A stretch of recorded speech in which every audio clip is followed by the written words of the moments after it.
Hi students, welcome to ASP group of online education. आज हम आपको बच्चों इस वीडियो में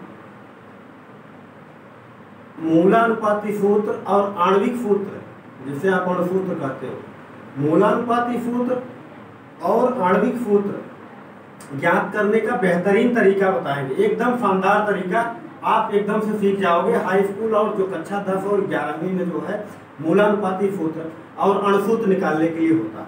बच्चों, आप जानते हो कोई भी पदार्थ शत प्रतिशत चीज़ों से मिल करके बना होता है।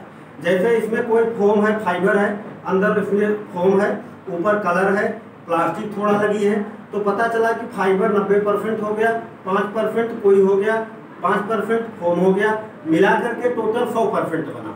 ऐसे कोई कंपाउंड है बेटा, तो आप जो है उसका कैसे निकालोगे मूलानुपाती सूत्र या फिर जो है अणुसूत्र। क्वेश्चन कैसे देगा? क्वेश्चन दे देगा कि किसी कार्बनिक यौगिक में, या कह देगा किसी यौगिक में। कार्बनिक बोलेगा तो ये जान लेना कि उसमें कार्बन निश्चित है कि उपस्थित है। अगर कहता है अकार्बनिक तो दिमाग से निकाल देना कि इसमें कार्बन नहीं है, माने अकार्बनिक है तो उसमें कार्बन नहीं है, कार्बनिक है तो उसमें कार्बन है। अगर किसी भी क्वेश्चन में दे दिया कि इतना कार्बन इतना परसेंट है, हाइड्रोजन इतना परसेंट है, जोड़ने पर अगर 100 नहीं आता है, तीसरे का नाम नहीं दिया है, तो समझ लेना कि तीसरा जो एलिमेंट होगा वो आपका ऑक्सीजन होगा बेटा। तो एक क्वेश्चन मैं देता हूँ, क्वेश्चन आपको बोलता हूँ, नोट करिएगा। किसी कार्बनिक यौगिक में 40% कार्बन तथा 6.67% हाइड्रोजन उपस्थित है, तो उस यौगिक का मूलानुपाती सूत्र एवं आणविक सूत्र की गणना कीजिए। तो आइए कैसे करते हैं, वीडियो को अंत तक देखिएगा। वीडियो को स्टार्ट करने से पहले आप शेयर, लाइक और इसको सब्सक्राइब जरूर कर लीजिएगा। बहुत ही शानदार विधि आपको बताने वाले हैं। आइए वीडियो स्टार्ट करते हैं बेटा। तो जैसे क्वेश्चन आपको दे दिया कि कार्बन की प्रतिशतता दे दिया बेटा 40%। कार्बन, किसी कार्बनिक यौगिक में 40% कार्बन, 40% कार्बन बेटा, और 6.67% हाइड्रोजन है बेटा, 6.67% हाइड्रोजन है बेटा। यदि इसका अणुभार दे रखा है, अणुभार दिया रहेगा कि इसका अणुभार बेटा 30 है। क्या है? 30 है। तो जरा कैलकुलेट करो कि 40 कार्बन और हाइड्रोजन की प्रतिशतता को जोड़ लो तो 46.67% बन रहा है। शेष का पता नहीं है, तो यदि नाम न जैसे बता देता कि शेष फलाय तत्व उपस्थित है, तो अगर शेष जो है नाइट्रोजन उपस्थित है तो आप n बराबर निकाल लेते। लेकिन जब नाम न दिया रहे तो समझ लो बेटा कि वो ऑक्सीजन उपस्थित है उसमें। तो ऑक्सीजन उपस्थित है, इसका मतलब है कि ऑक्सीजन जो है आपका, ऑक्सीजन की प्रतिशतता निकालोगे कैसे? टोटल तो आपका 100 होता है, तो ऑक्सीजन परसेंटेज बराबर हो जाएगा, या फिर जो सेफ नाम दिया रहेगा तो नाइट्रोजन जैसे दिया रहता तो नाइट्रोजन की प्रतिशतता निकालते, इसी तरह से। तो ऑक्सीजन परसेंटेज बराबर 100 माइनस कार्बन प्लस हाइड्रोजन की प्रतिशतता। ठीक है, तो 100 माइनस कार्बन और हाइड्रोजन को जोड़ोगे बेटा तो कितना आएगा? 46.67% आ जाएगा। अब आप 100 में से 46.67 निकालोगे तो ये बेटा आपका 53.33% आ जाएगा।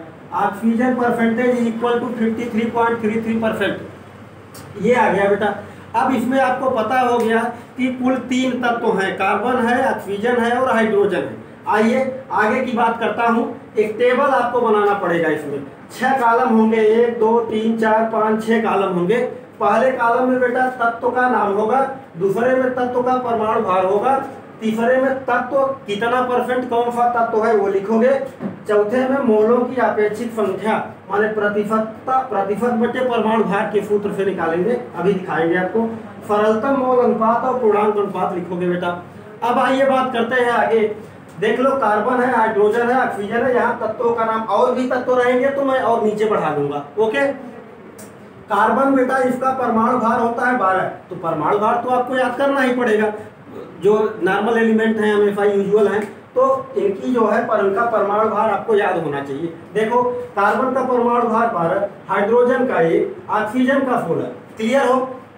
जरा देखो परमाणु भार, जैसे इसका 1.008 होता है तो उसको 1 ही मानते हैं, माने नियर अबाउट आपका पूर्णांक में लेते हैं, तो 12 1, और जैसे क्लोरीन है तो उसका 35.5 लेते हैं।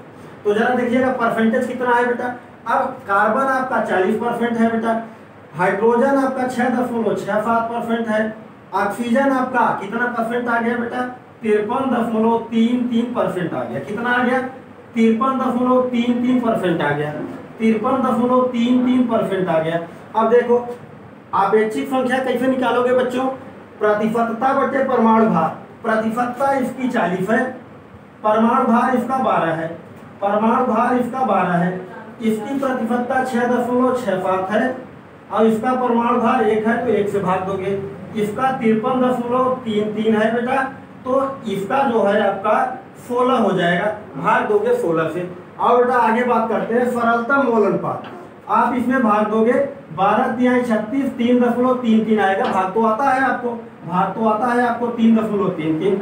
इसका 6.67 हो जाएगा, इसका 6.67 हो जाएगा, इसका 53.33 बटे 16 है बेटा। देखो कैसे भाग दोगे इसमें, ये 16 × 48 होगा, 5 बचेगा 50 होगा, फिर 16 × 48 माने 3.33 इसका भी आ गया।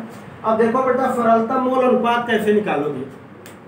सरलतम मोल अनुपात निकालने के लिए होता क्या है कि जो सबसे छोटी संख्या जो है आती है, जो सबसे छोटी आपेक्षिक संख्या आती है उसी से सब में भाग दे देते हैं। कैसे, देखो 3.33 सबसे छोटी है ना, तो 3.33 से भाग दे देंगे, 3.33 से भाग दे देंगे। यहाँ 6.67 है तो 6.67 में 3.33 से भाग दे देंगे। हम क्या दे देंगे, 3.33 से भाग दे देंगे। यहाँ 3.33 है, फिर यहाँ भी हम भाग दे देंगे, 3.33 से भाग दे देंगे। देखिएगा इधर, डोंट डिस्टर्ब, देखिएगा इधर, ये जो है आपका ये 3 दशमलव, अब इसका भाग दे दो बेटा। देखो ये आ जाएगा आपका 1, यहाँ आ जाएगा 2 दशमलव कुछ आएगा, 2.1 आ जाए या कुछ भी आ जाएगा, देख लेना भाग देके। इसका भाग दोगे तो 1 आएगा, इसका भाग दोगे तो 1 आएगा। अब बेटा आप पूर्णांक अनुपात लोगे, जैसे कोई 1.1 है तो 1 ही लोगे, 1.2 है तो 1 ही लोगे, 1.3 है तो 1 लोगे, 1.4 है तो 1 लोगे बेटा। अगर 1.5 या 5 से ज्यादा है तो आप 2 ले लोगे। क्या ले लोगे, 2 ले लोगे। अगर अधिक हुआ तो 2 ले लोगे। तो यहाँ पूर्णांक अनुपात 1, यहाँ 2, यहाँ 1, पूरा अंक में लोगे। क्लियर हो गया बेटा। अब ये आपका पूरा डायग्राम एकदम क्लियर हो गया, आपने निकाल लिया। अब क्या करोगे बच्चों, जरा देखिएगा। अब आपका ज्यादा जो है 90% सॉल्व हो चुका है, 10% बचा है। तो देखिएगा ये अब आप निकालोगे बेटा मूलानुपाती सूत्र, मूलानुपाती सूत्र,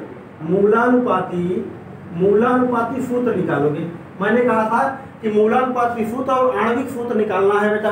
तो देखो मूलानुपाती सूत्र कैसे निकालोगे, ये कार्बन है, कार्बन का पूर्णांक अनुपात 1 है तो लिखोगे C1, हाइड्रोजन का पूर्णांक अनुपात 2 है बेटा, लिखोगे H2, ऑक्सीजन का पूर्णांक अनुपात 1 है तो लिखोगे बेटा O1 लिखोगे। तो आपको मिला क्या बच्चों, C1 और 1 तो लिखा नहीं जाता, कुल मिला करके इसका जो मूलानुपाती सूत्र आया वो क्या आया बेटा, CH2O आया। क्या आया, CH2O आया। क्या आया, CH2O आ गया। अब आगे बात करते हैं आपको आणविक सूत्र निकालने के लिए क्या प्रोसेस करना पड़ेगा। इसी में आगे देखिएगा, आणविक सूत्र बराबर होता है, आणविक सूत्र बराबर N गुणित मूलानुपाती सूत्र, N गुणित मूलानुपाती सूत्र, मूलानुपाती सूत्र। अब बेटा देखो N गुणित मूलानुपाती सूत्र, अब ये N है क्या, N निकालते कैसे हैं। तो देखो यहाँ N बराबर मोलों की संख्या, यह मोलों की संख्या आणविक है ना, तो N बराबर हो जाता है आपका अणुभार बटे मूलानुपाती सूत्र भाग, मूलानुपाती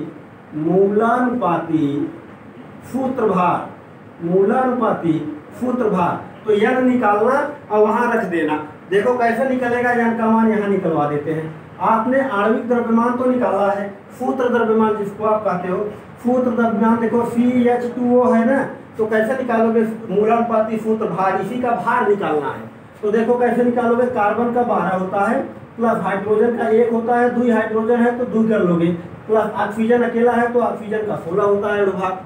तो 16 2 18, 18 2 20, 10 30 आ गया। क्या आ गया बेटा, 30 आ गया। और वहाँ अणुभार आपका 30 दिया हुआ है, जरा देखना यहाँ अणुभार 30 दिया हुआ है, तो इसको आप कर लोगे बेटा 30 बटे 30 हो गया, तो कट करके 1 आ गया। अब यहाँ 1 आए 2 आए कुछ भी आ सकता है, ठीक है।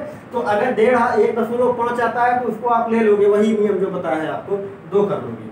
तो N का मान आपको क्या आ गया बेटा, 1 आ गया। अब जरा देखो n का मान क्या रखोगे बच्चों, ये एकदम लास्ट हो गया आपका। देखो आणविक सूत्र बराबर हो जाएगा आपका 1 गुणित मूलानुपाती सूत्र है H2O, क्या लिखोगे बेटा 1 इंटू H क्या है CH2 है CH2O ये आ गया। अब आप 1 से गुणा कराओगे तो CH2O ही रह जाएगा, क्या रह जाएगा CH2O, माने इसका बेटा क्या आ गया मूलानुपाती सूत्र और अणुसूत्र दोनों बराबर आ गया।